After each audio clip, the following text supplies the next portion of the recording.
نہ علماء حق کی محبت کو معمولی عمل سمجھو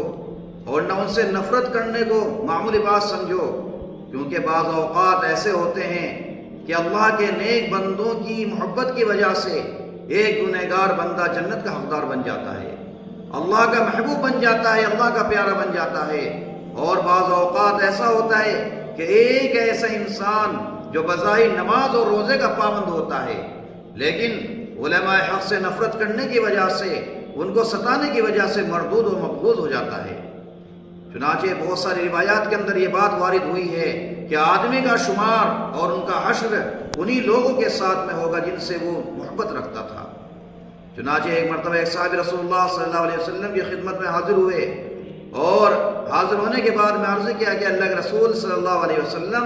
ایک آدمی، ایک شخص ایک جماعت سے محبت رکھتا ہے، لیکن عمل کے اعتبار سے وہ ان تک نہیں پہنچ سکتا، تو ان کے بارے میں آپ کیا فرماتے ہیں؟ رسول اللہ صلی اللہ علیہ وسلم نے فرمایا کہ اس کا شمار انہی لوگوں کے ساتھ میں ہوگا جن سے وہ محبت رکھتا ہے۔ ایک صحابی رسول اللہ صلی اللہ علیہ وسلم کی خدمت میں حاضر ہوتے ہیں اور عرض کرتے ہیں کہ اللہ کے رسول صلی اللہ علیہ وسلم، قیامت کب آئے گی؟ رسول اللہ صلی اللہ علیہ وسلم نے فرمایا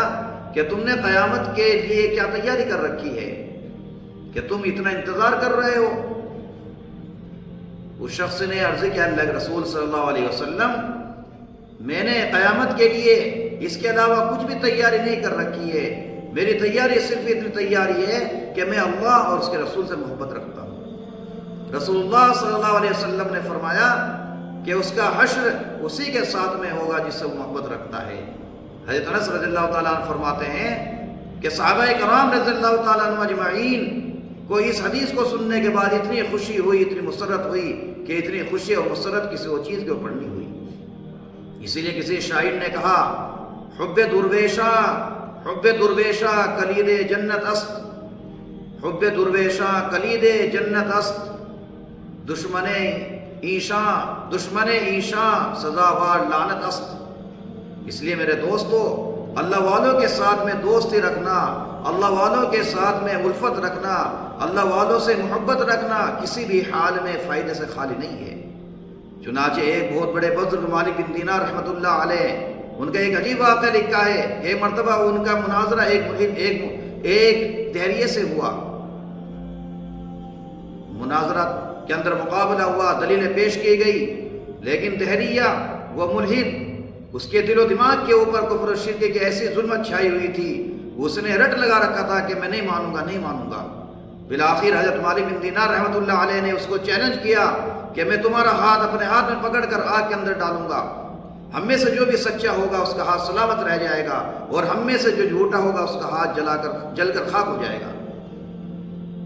یہ چیلنج اس دہریہ نے قبول کیا، اس کے لیے وہ تیار ہو گیا۔ چنانچہ مالک بن دینار نے اس کا ہاتھ پکڑ کر اپنے ہاتھ کے اندر لے کر آگ کے اندر ڈال دیا، لیکن عجیب حال یہ ہوا کہ ملحد کا ہاتھ بھی سلامت رہا اور مالک بن دینار رحمۃ اللہ علیہ کا ہاتھ بھی سلامت رہا۔ یہ منظر دیکھ کر مالک بن دینار کو تعجب ہوا۔ مالک بن دینار نے اللہ کی بارگاہ میں عرض کیا کہ اللہ، یہ کیا ماجرا ہے؟ تو سچوں کا دوست ہے اور جھوٹوں کا دشمن ہے، مومنوں کا ساتھی ہے، کافروں کا دشمن ہے، مخالف ہے، لیکن یہ ماجرا عجیب ہوا کہ تو نے اپنے اور بیگانے کے درمیان، با وفا اور باغی اور مسلم اور منکر کے درمیان ایک ایسا سلوک فرمایا۔ حاطب غیبی سے آواز آئی کہ مالک، میری رحمت یہ کیسے گوارا کر سکتی تھی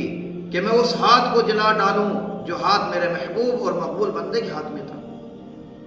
تو میرے دوستو، اللہ والوں سے دوستی رکھنا،